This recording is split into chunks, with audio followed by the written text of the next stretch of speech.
दोस्तों नमस्कार, मैं हूं संतोष जगताप, सेल्स और मार्केटिंग ट्रेनर, मोटिवेशनल स्पीकर। आप सभी का स्वागत है मेरे चैनल सेल्समैन नंबर 1 में। एफएमसीजी बिजनेस अपॉर्चुनिटीज के एक नए वीडियो के साथ मैं आज हूं। और आज जहां पर मैं आया हूं नवी मुंबई वाशी में, इनका मुख्यतः ड्राई फ्रूट बॉक्सेस का काम है, यानी ड्राई फ्रूट्स का उनका बिजनेस है। और वो अभी कंज्यूमर पैक ड्राई फ्रूट्स बना रहे हैं पिछले कुछ वर्षों से। और हम आज जानेंगे, उस कंपनी का नाम है नेचर्स ब्लेंड शॉप। तो आज कंपनी के जो डायरेक्टर है श्री प्रशांत भाई, उनसे हम मिलेंगे और विस्तार से जानेंगे कि इसमें क्या क्या अपॉर्चुनिटीज बिजनेस के लिए है, या फिर ग्राहक को कैसे एक अच्छा क्वालिटी का जो प्रोडक्ट है वो किस तरह से प्रोवाइड करते हैं, ये आज हम जानेंगे। और क्या क्या अपॉर्चुनिटीज बिजनेस की भी है वो भी हम आज विस्तार में उनसे जानते हैं। आज हम हैं नेचर ब्लेंड शॉप मुंबई में, जो कि नवी मुंबई वाशी स्थित है। और यहाँ पर हम कंपनी के जो डायरेक्टर हैं श्री प्रशांत भाई, उनके साथ में हैं, जो कि उनकी कंपनी के बारे में हम जानेंगे, उनके प्रोडक्ट के बारे में जानेंगे, और एक बहुत अच्छी अपॉर्चुनिटी बिजनेस की, और एंड ग्राहक के लिए बहुत ही अच्छे क्वालिटी के जो प्रोडक्ट है वो बनाते हैं, और उनसे विस्तार में बात करेंगे। और हाँ जी प्रशांत भाई, नमस्कार। नमस्कार संतोष जी। मैं आपसे आप हमारे दर्शकों के लिए एक ब्रीफ इंट्रोडक्शन आपके व्यापार का और आपका मुझे दीजिए। नमस्ते, मेरा नाम प्रशांत ठक्कर है। मैं Thakkar mercantile private limited company का डायरेक्टर हूँ। मैं एक 3rd जनरेशन फैमिली बिजनेस से हूँ। मैं एक MBA ग्रेजुएट हूँ, और हमारी फैमिली 1940s से होलसेल एग्रीकल्चर के व्यापार में है। और ब्रांडेड गुड्स ये हमने 2018 से स्टार्ट करा, एंड 2019 में हमने दिवाली में लॉन्च करा। तब से हम we are doing it pretty good, and ये इसी चीज़ में मुझे इंडिया में इस बिजनेस का बहुत अच्छा फ्यूचर लगता है। That's great. और आपका जो व्यापार है मूलतः वो एग्री कमोडिटीज का आपका व्यापार है। Yes. तो क्या आप भारत के अंदर ही व्यापार करते हैं, या फिर कैसे, मतलब क्या है? हम ट्रेडिशनली एक्सपोर्ट बिजनेस को सर्व करते थे सिंस 1940s। जो इंडिया के सबसे बड़े एक्सपोर्ट हाउसिंग हैं, उनके लिए माल खरीदी करना फ्रॉम अक्रॉस द कंट्री, पूरे भारतवर्ष से खरीदी करना, उसमें हम थे। हम हल्दी में हमारी स्पेशलिटी थी, मूंगफली में हमारी स्पेशलिटी थी, और शाकर में हमारी स्पेशलिटी थी। और 1990s अर्ली से बेदाने में हमने किया काम चालू किया, जहां हम किसानों से हल्दी और बेदाने खरीद के और उन्हें एक्सपोर्ट बिजनेस में सर्व करते थे। और इसके पैरेलल चलते ही वायदा व्यापार का भी हमारा काम है, जो बहुत पुराना है। और 2010 से जब ये इंडिया से एक्सपोर्ट होना चालू हुआ रेजिन्स का, सो उसके अंदर काफ़ी हमने अच्छा काम किया। हमने टेक्नोलॉजी के द्वारा मशीनरी और पूरा मैकेनाइजेशन इस इंडस्ट्री में लेके आए। एंड उसके बाद हम इंपोर्ट में आए, बिकॉज ऑलरेडी किशमिश का हमारे पास मार्केट्स था, और कैशू नट जो एक बहुत बड़ी इंडस्ट्री है, उसे 4-5 बड़े बड़े प्रोसेसर को हम रिप्रेजेंट करते हैं। सो हमने बादाम का, पिस्ता का, वॉलनट का, ये सब इंपोर्ट्स भी चालू करा। और ये सब मिला के नाउ हमारे पास एक ड्राई फ्रूट्स की पूरी बास्केट है। और सेम वे हम स्पाइसेस, होल स्पाइसेस में भी हमारा काफ़ी अच्छा काम है, both exports as well as imports. That's great. तो ये जो वीडियो है दोस्तों, ये बहुत मज़ेदार होने वाला है, क्योंकि मैं एक ऐसे व्यक्ति के साथ बैठा हूँ जो कि 4th जनरेशन है उनकी बिजनेस में, और 1940 में उनका बिजनेस की शुरुआत हुई। और मुख्यतः जो आज का उनका व्यापार है, पूरे वर्ल्ड में उनका व्यापार होता है, इंपोर्ट और एक्सपोर्ट। और जो सांगली से वो खुद, उनका जो मूलतः वो सांगली से है, तो रेजिन यानी कि जिसे हम बेदाना, मनुका, ऐसे अलग अलग नामों से जानते हैं, उसके लिए सांगली जाना जाता है। और खासकर सांगली की और एक पहचान है, वो है सांगली की हल्दी, जिसे सांगली की जो हल्दी होती है वो आज के दिन में ऑल इंडिया में जो 2-4 जगह हल्दी के लिए जाने जाते हैं, उसमें से एक फेमस जगह सांगली है। और यहाँ की हल्दी जो है इनकी, वो बहुत फेमस है, जो कि एक्सपोर्ट भी होती है, और भारत में भी कंज्यूमर पैक में वो लोग बेचते हैं। तो एक बहुत अच्छा नॉलेजेबल वीडियो आज हमको मिलने वाला है, और ये वीडियो को अंत तक जरूर देखिए। बहुत ही रिस्की और बहुत ही कॉम्पिटिटिव और बहुत ही अस्थिरता भरा है थोड़ी yes. व्यापार में। और खासकर कोरोना संकट के बाद हम देख रहे हैं कि व्यापार में बहुत सारी अस्थिरता फैली हुई है। और खासकर कोरोना संकट के दौरान भी बहुत सारे लोगों का पेमेंट भी मार्केट में डूब गया, बहुत सारे व्यापारियों का व्यापार बंद हो गया। ऐसी कई चुनौतियां जो हैं वो होलसेल व्यापार के सामने थी। तो क्या आपने होलसेल व्यापार से थोड़ा डाइवर्ट करने का डिसीजन लेके आपने ये डिवीजन शुरू किया है? यस, ये एक्चुअली इसकी स्टोरी जाती है कोरोना से 1-2 साल पहले, जब हमने ये ब्रांड चालू किया था। ओके। आइडियली तो ये ब्रांड दिमाग में था, और ये एक रजिस्टर्ड ब्रांड है जो 2007 से रजिस्टर्ड है, Great, बट great. इसमें से काम करना हमने 2018 में स्टार्ट किया, एंड लॉन्च 2019 दिवाली के समय हमने इसका किया था, great. Just 1 year before corona. बहुत बढ़िया। प्रशांत भाई, मैं आपसे जानना चाहता था कि ये जो कंज्यूमर पैक में आने की आपका व्यापार तो बहुत बड़े पैमाने पे है। अभी कंज्यूमर पैक का व्यापार तो एकदम इनिशियल स्टेजेस में कम व्यापार आपका हो रहा है, उसके बावजूद भी आप इतना उसमें क्यों इतने जान डाल रहे हैं आप इसमें? और मैं देख रहा हूँ आपको कि आपका जो डिवोशन है कंज्यूमर पैक ड्राई फ्रूट के प्रति वो बहुत बड़े पैमाने पर है। तो इसका क्या कारण है और क्या इसका फ्यूचर आपको नजर आता है? देखिए, होलसेल व्यापार एक बहुत ही रिस्की व्यापार हो चुका था। यहाँ पेमेंट्स की बहुत प्रॉब्लम होती थी। कोरोना में अच्छों को बैड डेट्स हुए हैं, हमें भी बहुत बैड डेट्स हुए हैं, लेकिन कहीं ना कहीं कंज्यूमर पैक्स ये एक दिमाग में था। बट देन 2019 में हमने लॉन्च करा, एंड आफ्टर दैट कोरोना ने इसे एक बहुत बड़ा बूस्ट मिल सकते हैं, या उसका निमित्त मात्रा आप बोल सकते हैं।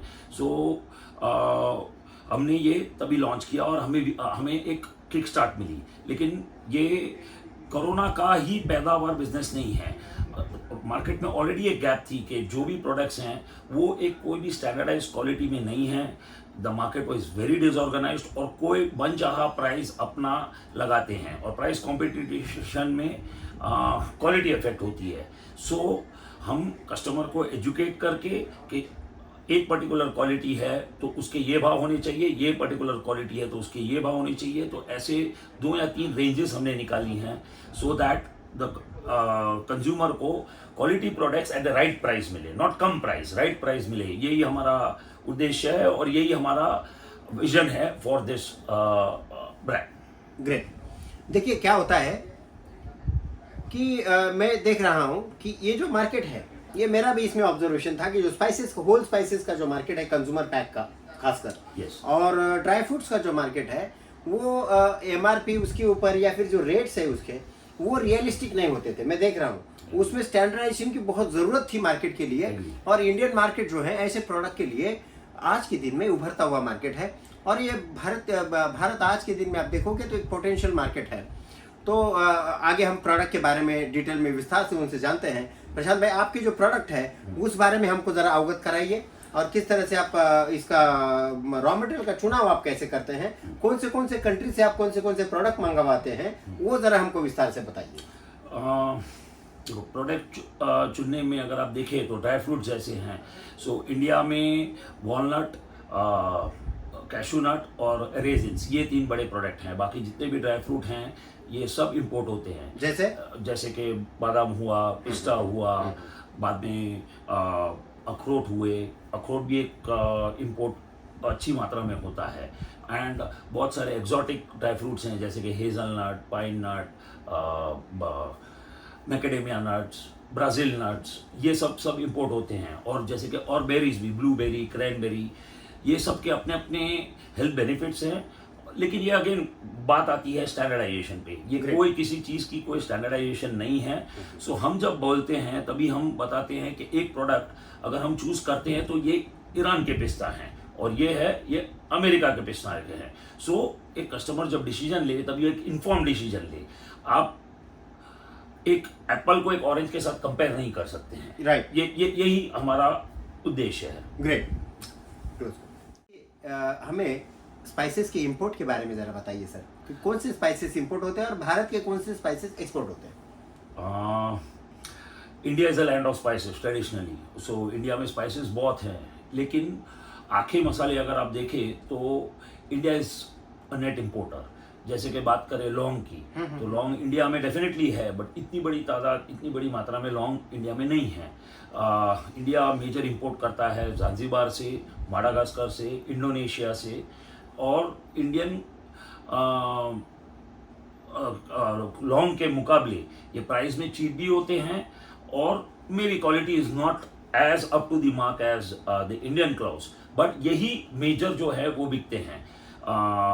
फिर बात करें स्टार हनी सीड की, जैसे कि बादियान, यहाँ बात करें केशिया स्टिक की, तो ये सब इंडिया के कोई इतनी बड़ी मात्रा में इंडिया की पैदावार नहीं है। सो सिनेमम वियतनाम से होता है, चाइना से होता है, श्रीलंका से इंपोर्ट होता है, केशिया भी इन्हीं तीन जगहों से होता है, स्टार हनी सीड वियतनाम से होता है।